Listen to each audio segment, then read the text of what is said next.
What's going on, everyone? Ali Badmon here. Hope everyone's having a good day so far. And in today's video, we're going to talk about some of the feedback that the devs received, some questions, improvements to the game, and a bit more stuff. So now that we can't ride any more dragons, at least for a few more weeks, I went onto the official Sentry Discord server and had a look through some of the feedback that they received.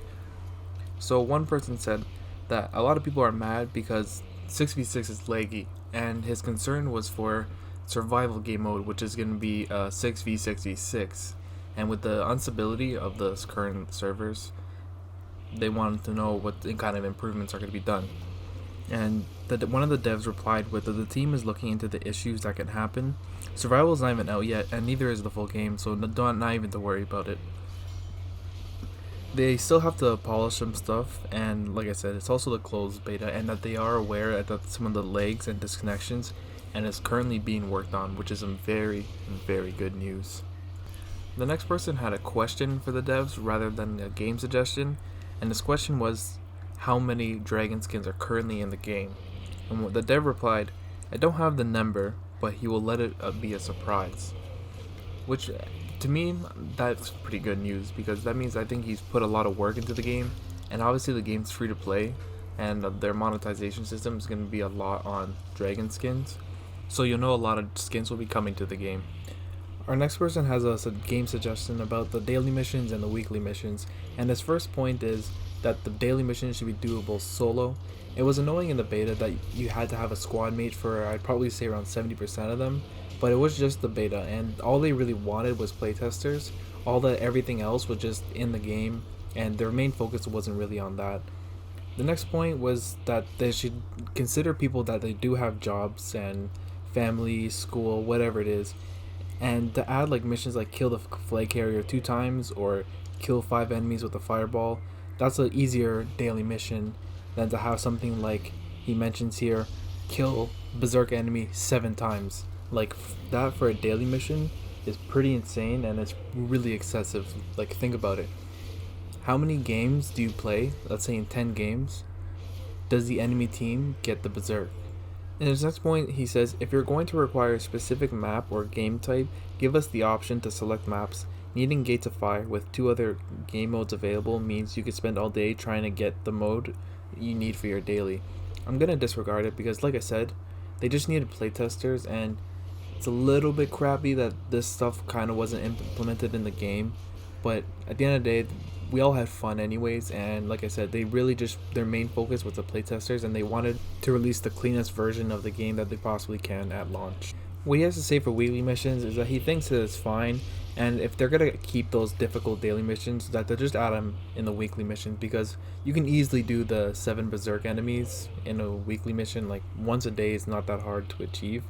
And then his next point is solo and squad based goals give people time to find friends and play, and not just within a 1 day limit like the dailies are currently doing, on which he was talking about the beta. That point is, yeah, that's unfair, because I've seen someone comment that they say they're from Australia and they have a hard time trying to find people to play with. Our next person with the game suggestion says they want more useful heads up display elements. So they wanted to make it more obvious when abilities come off cooldown.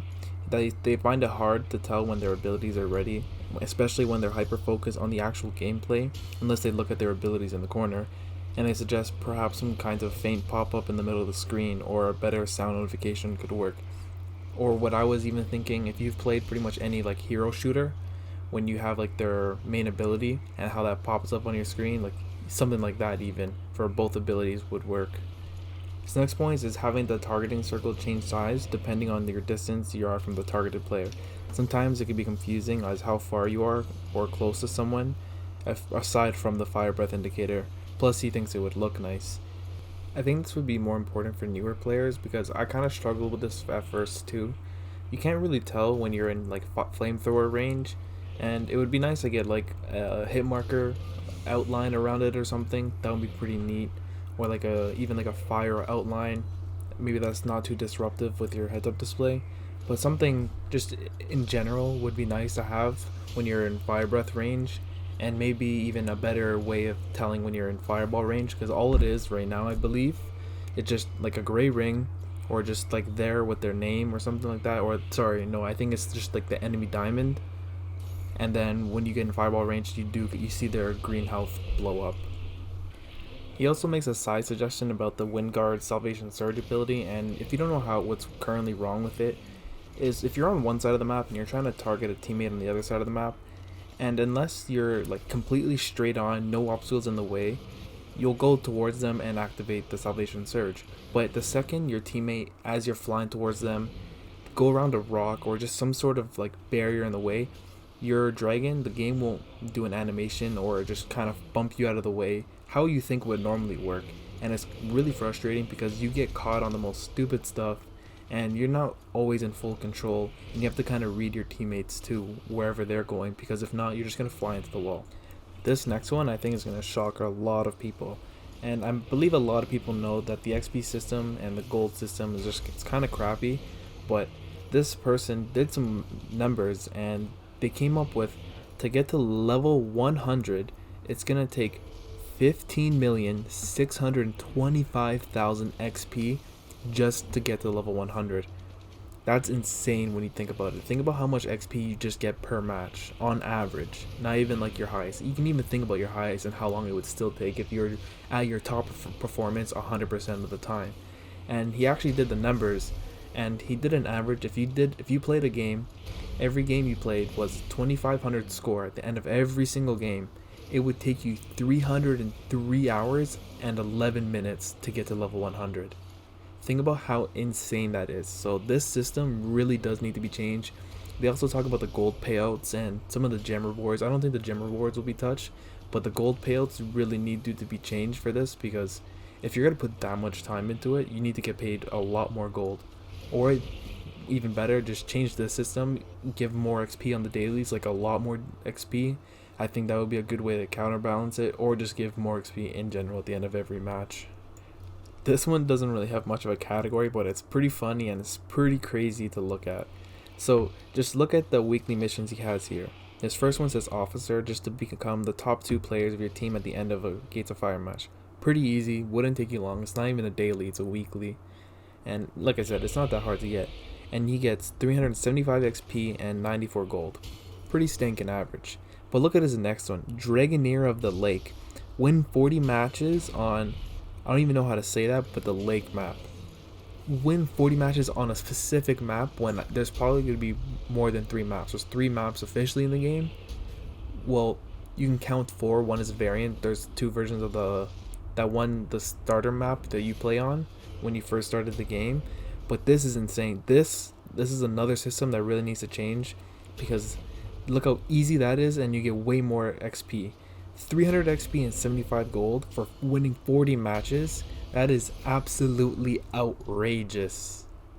So hopping on the disconnecting kind of topic, this person had a few disconnects in the same day just because like their internet or whatever reason, and they're suggesting a rejoin button. I think the mechanics of a rejoin button should be implemented in the game first before they try and work on the lag and disconnective issues. And I say that because if they can't figure that stuff out before their ideal release date, they're gonna have some problems with the community. And as long as they can just have a rejoin button, you don't have to worry about losing your XP, because that's the most annoying part, is that you just lose a bunch of XP and gold and you get nothing from that match you played.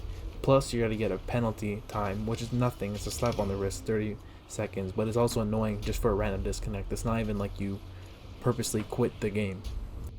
This next one is for the people who don't really understand how the MMR system works. So if you do well in the top 3 of a match, either if you win or lose, you'll generally gain some MMR points. Also, if you score low, even if you win and you're at the top of the podium, it could still dock you some points. And the system is flawed, and people do want it to change, because it pretty much promoted quitting the game, because that did not affect your MMR. And a lot of probably the top 50 was people abusing that system, and a lot of people were unhappy and they said it was unfair.